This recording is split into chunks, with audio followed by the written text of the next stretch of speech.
to my channel. Today we're going to be in the kitchen. I want to do a kitchen cupboard declutter that I've been meaning to do for ages. It's where I keep all the baking stuff, tea, coffee. It's, you know what it's like, I'll show you in a moment, where you could end up with bits of like tea everywhere, and it just needs a really good tidy. Plus I've been inspired by something and I want to bake a cake, which in my head sounds amazing. It's a bit of an experiment, so we'll see how that goes. So it should hopefully be a fun video for you today. Really hope you enjoy it. Let's head into the cupboard and I'll show you what we are doing today. So we've got teas and coffees there. And then we've got all the baking bits and pieces. I did a huge declutter in here, what, 2 or 3, probably 3 years ago, something like that. And since then, it does always stay tidy. I'll see if I've still got the old declutter video and link it down below for you.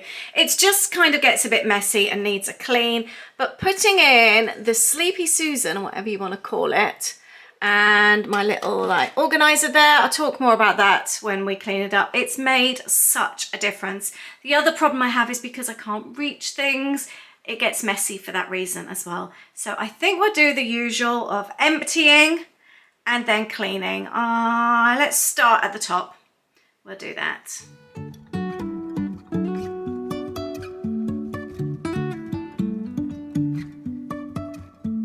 Life is a winding road, no telling where it goes. Driving through days and nights. You can tell this is where we keep the icing sugar and the corn flour.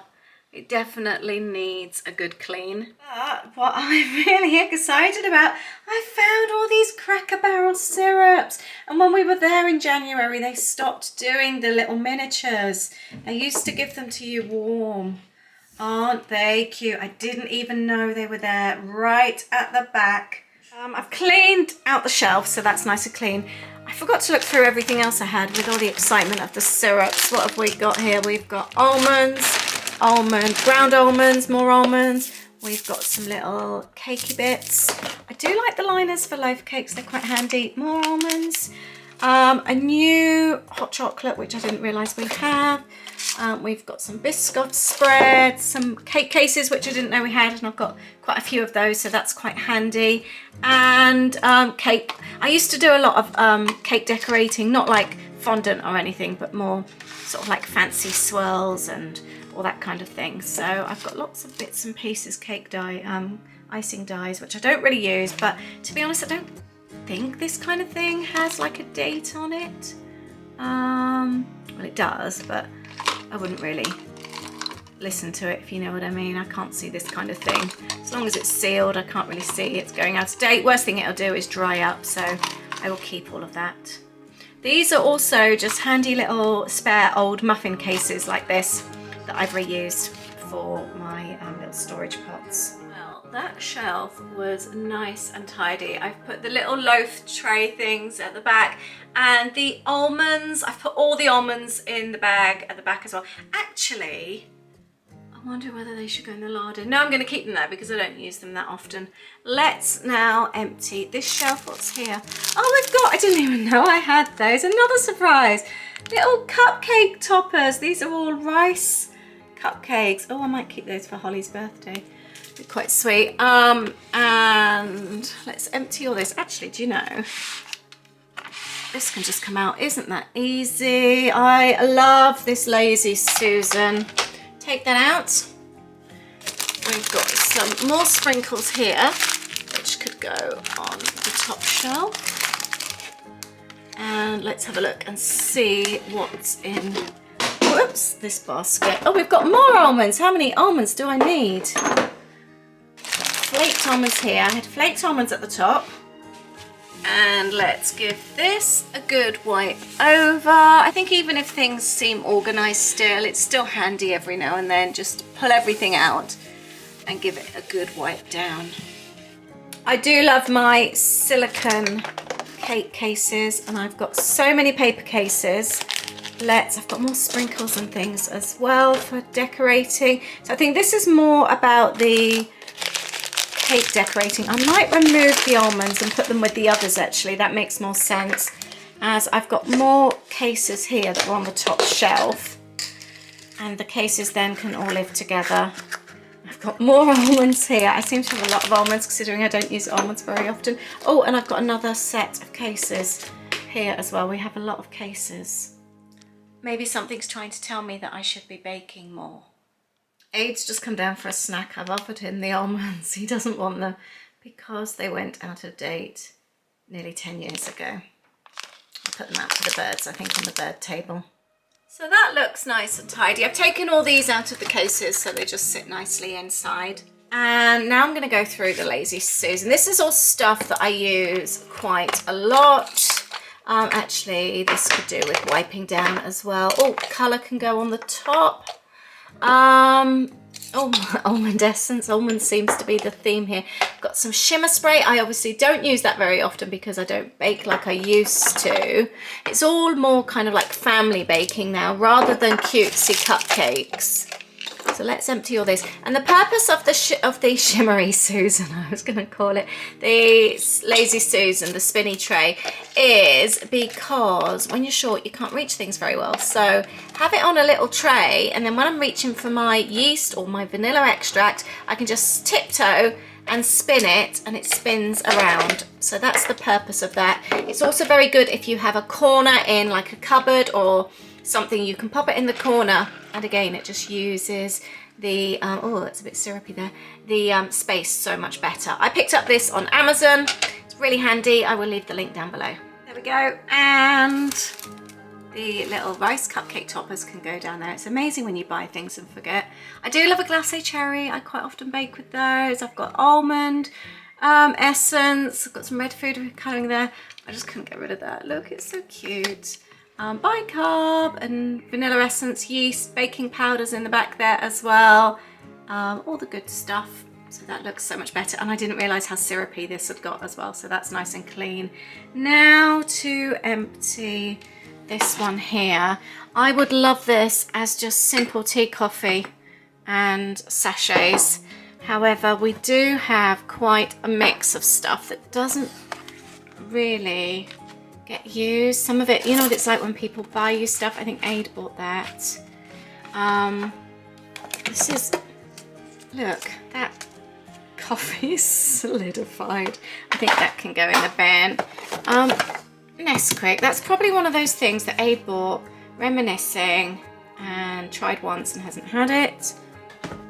That's Aid's Earl Grey tea bags. Got green tea for guests, peppermint tea for guests. I do quite like a fruit tea. Sometimes we've got a few of those. Another little cute one, that's so sweet. These we've picked up in Disney World. And this was what I was meaning by like mess from the tea. You end up, just comes out of the tins, you end up with a mess. Just cleared this. Aid's quite partial to a bit of crystallized ginger, and I'm going to go through these as well. This was our old tea and coffee set that I didn't really want to get rid of, and it's just quite handy storage. Lots of little sachets. Let's just take all of this out. It's one of those shelves where you think, wow, how did that all fit on that one shelf? And this was my whole purpose for wanting to clean today, because I knew how dirty this shelf had got. This is just tea dust. I have to say though, decluttering this cupboard is very nice because the smell is like walking into Whittards. It's just like that tea and fruity tea kind of scent. It's really, really nice. That's nice and clean. Now to go through this little lot. I'm creating a bin pile. I think I will fill those up. What's in this one? I bought this in Boardwalk years ago. Is there even anything in it? Oh, coffee sachets. Oh, I had some other ones, didn't I? What are these? These are coffee in a bag as well. I won't open those, they can stay in there. These are quite sweet. Any tips for removing stickers? These were both from HomeSense or TK Maxx. I removed the great big stickers. Actually, that is coming off a little. Oh, it is coming off. I was going to say, for years I've had these and it's never come off, but actually, that one's not. That one's really dry on. I wonder if just a bit of moisture then. they've always looked nasty. Let's see if I can do that. I love TK Maxx, I love Home Sense, but I hate the way they put stickers on things. Like, why couldn't it just go under there? Or like you buy a picture frame and it's right on the middle rather than on the back, or a candle. And they're just never put in places that can be easily hidden, and they're often a pain to remove. That is a bit better, but it still feels very stickery considering these are years old now. So if you have any top tips on how to remove stickers, please do share. I would love to know. Thought I could pop some of the packets in here. However, Twinings don't actually have on the packets what they are. So I'm removing them from the boxes, but then I need to label up. So I've got the lemon and ginger. I put lemon and ginger. Then I saw the box and thought, oh no, it's lemon and honey. So I crossed out the ginger and put honey. Then I realized I was right in the first place.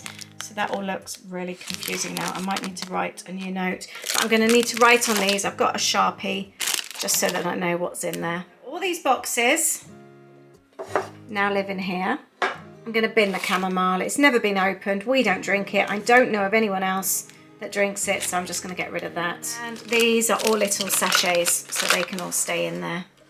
And I will fill these up and give them a bit of a dust off. Go. I usually buy the huge great big tubs of hot chocolate from Costco and fill those, so that's why I tend to keep those in there. But that now looks much tidier. Let's start at the top. I am so pleased with doing this, and it's literally only taken a few minutes, as it always does. I love this little bit. It's so handy, and that all looks so much cleaner and tidier now. I've decided to keep the 2 boxes of fruit teas at the back. It's always nice to have a bit of a selection for when people come over. This can go in the larder. These can go in the syrup tray in the larder. And I found this, which has dried up, the yellow food colouring. And this is everything that is now going to go in the bin or recycling. I won't obviously throw the tub in the bin, but I will do the coffee because it's all old. So I've cleared out quite a lot from that cupboard.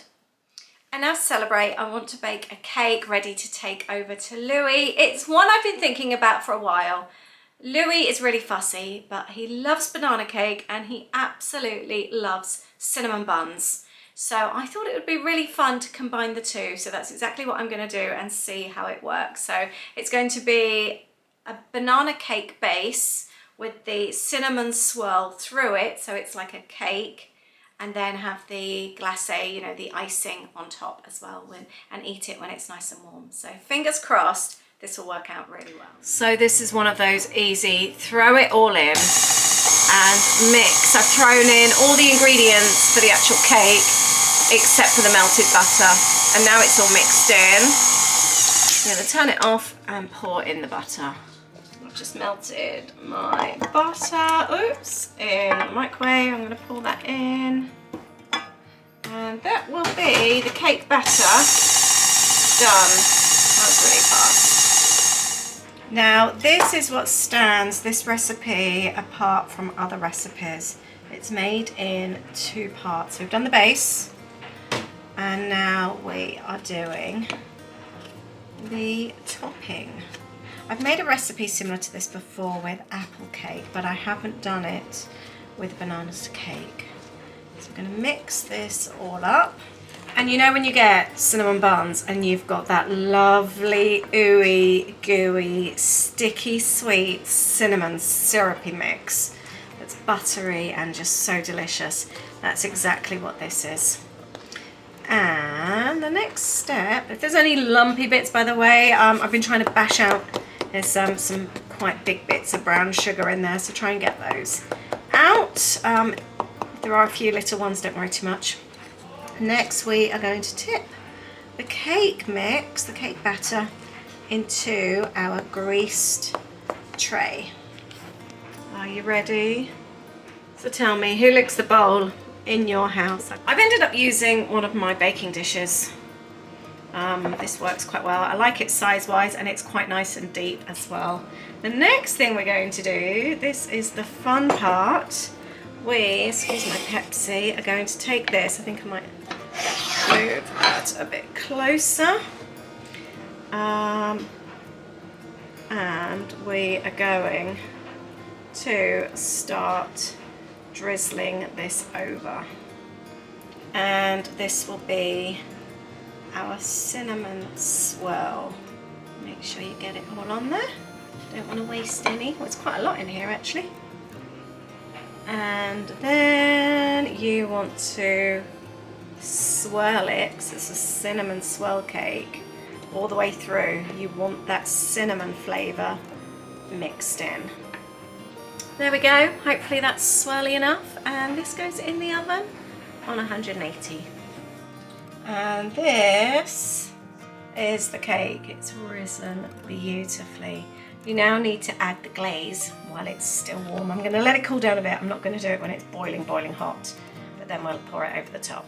And then I've made the glaze. The cake is still nice and warm, and I'm going to drizzle this over the top. And just think of when you have that frosting on cinnamon buns, that's exactly what this is. This cake is an absolute winner. Louis tried it and said it was banging, apparently. Very gooey inside, and it's lovely on the top. And if you want to reheat it, just pop it in the microwave for a few seconds. This has been left out a few hours now, and I will definitely be making this again.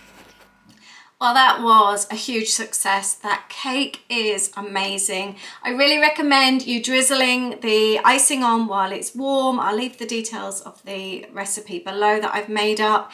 And what I would also recommend, that if it's cold and you want to eat it, just pop it into the microwave for just a few seconds to heat it through, because although it's really lovely cold, it's so much nicer warm. I really recommend giving this a go. Thank you for hanging out with me today. Thank you for sticking with me whilst I clean my cupboard.